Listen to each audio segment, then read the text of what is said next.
the OSP declares Kenneth Nanaya Ofori Atta a wanted person, and the Ghana Revenue Authority for the stated objective of the enhancement of revenue assurance in the downstream petroleum sector, upstream petroleum production, and minerals and metals resources value chain. 2. Termination of a distribution, loss reduction, and associated network improvement project contract between the Electricity Company of Ghana Limited and Beijing Zhaochen Technology BXC. 3. Procurement of contractors and materials and activities and payments in respect of the National Cathedral project. 4. Activities and payments in respect of a contract awarded by the Ministry of Health, initially commenced by the Ministry for Special Development Initiatives to Service Ghana Auto Group Limited for purchases and after-sales service and maintenance of 307 Mercedes-Benz Sprinter 305 CDI ambulances for the National Ambulance Service. And 5. Payments out of and utilization of the tax refund account of Ghana Revenue Authority. Ladies and gentlemen of the media, the fugitive's name is Kenneth Nanaya Ofori Atta. Mr. Ofori Atta is 66 years old. He was the Minister of Finance of the Republic between 2017 and 2024. Mr. Ofori Atta left the jurisdiction on or around 2 January 2025. On 24 January 2025, the OSP communicated to Mr. Ofori Atta that the OSP considered him a suspect in respect of 4 of the cases described above. Mr. Ofori Atta was directed to attend in person the OSP on Monday, 10 February 2025 at 10 GMT for interview. By communication dated 31 January 2025, Mr. Ofori Atta instructed his lawyers to inform the OSP that he was out of the jurisdiction indefinitely on medical grounds, and that the firm will notify the OSP of his arrival in the country in aid of rescheduling his personal attendance at the OSP. Further, the firm offered its willingness to provide the OSP with any information the OSP may require to aid in the investigation until his arrival in the country. Then on 5 February 2025, the OSP responded to Mr. Ofori Atta, copied to his lawyers, that the OSP did not need or require notification from his lawyers of his arrival in the jurisdiction. The OSP acknowledged Mr. Ofori Atta's lawyers' gracious offer to provide the OSP with information in aid of the investigation. However, and this is important, the OSP insisted that Mr. Ofori Atta's personal attendance at the OSP was required. After all, the lawyers are not under investigation. I don't need lawyers to answer questions on your behalf when you are being investigated. The OSP declined Mr. Ofori Atta's request to be away from the jurisdiction indefinitely on medical grounds on his say-so. Consequently, the OSP directed Mr. Ofori Atta to indicate by close of business on Monday, 10 February 2025, a reasonable date of his return to the jurisdiction and attendance at the OSP. The OSP warned Mr. Ofori Atta that if he failed so to do, the OSP will take all necessary legal steps to secure his return to the jurisdiction and attendance at the OSP at our own choosing.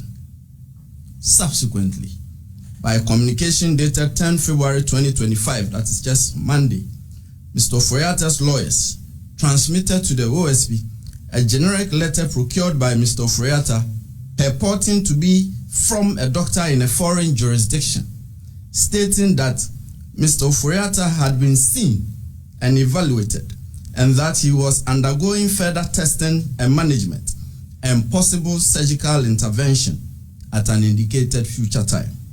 And further, that his medical condition necessitates that he will stay and follow up on his appointments. On account of this purported medical letter, Mr. Ofori, that the attendance in person of Mr. Ofori Atta at the OSP should be fixed, taking into account the medical report from his doctors. And at 4:16 p.m. the very next day, it is yesterday, Tuesday, 11 February 2025. Before we could respond to the letter that came on Monday, the OSP received another letter from Mr. Oforiatta's lawyers. This time, it was an inquiry. Mr. Oforiatta's lawyers wanted to know, and they stated that they were informed by the household of Mr. Oforiatta that in the morning of Tuesday, 11 February 2025, that is yesterday, 12 men comprising 1 police officer, 4 military men, and 7 other men in plain clothing visited Mr. Oforiatta's house, and that by threat of force, they were able to enter Mr. Oforiatta's house, and they undertook an exercise purporting to be a search of every room, office, gym, and other spaces in the house. Mr. Oforiatta's lawyers then inquired if the OSP could confirm that the actions of the 12 men were the instance of the OSP, so as to enable them to decide if a complaint to the police would be unnecessary. Mr. Oforiatta's lawyers then prayed for a prompt response from the OSP to prevent imposter action. We are now responding promptly, and we have chosen the course of answering Mr. Oforiatta's inquiry publicly at this briefing, considering the circumstances surrounding the purported raid at Mr. Oforiatta's house, media reportage of the purported raid, and in light of the reckoning that some media houses have stated emphatically that the OSP was behind the purported raid, and in light of the reckoning that the purported raid is being made to appear as if it was some untoward action by the OSP stemming from some contrived vendetta held by the OSP against Mr. Oforiatta. So, here we go. And this is our response to Mr. Oforiatta directly, but through you, the media. Mr. Oforiatta, the OSP did not raid your house on Tuesday, 11 February 2025, or on any other day. Mr. Oforiatta, the OSP did not cause any persons, however uniformed or bedecked, to raid your house on Tuesday, 11 February 2025, or on any other day. Mr. Oforiatta, that could not have been the OSP, and that is not our style. If the OSP enters your premises, you will not be in doubt as to whether it was the OSP that had come there, and your lawyers will not have cause to do an inquiry ascertaining whether it was the OSP. We have our unique methods of conducting searches, and we have uniquely designed insignia identifying ourselves, and not just by a statement that we are from the OSP. This is one such main insignia. A person cannot just show up and say they are from the OSP. It's cheap, anyone can say that. But when the OSP enters your premises, you will definitely know by our insignia, our methods, and the way we identify ourselves that this is the OSP. Our intelligence points us to state that the purported raid on Mr. Oforiatta's residence was staged, or at best, an imposter action in an attempt to court disfavor for the OSP and to derail the investigation. You know us very well. The OSP is never deterred by such occurrences, and the investigations will continue as by law prescribed. These occurrences and the OSP's intelligence, which will not be revealed at this time for fear of compromising the investigation, are very instructive as not to put premium on Mr. Oforiatta's alleged imminent peril should he travel back to the jurisdiction.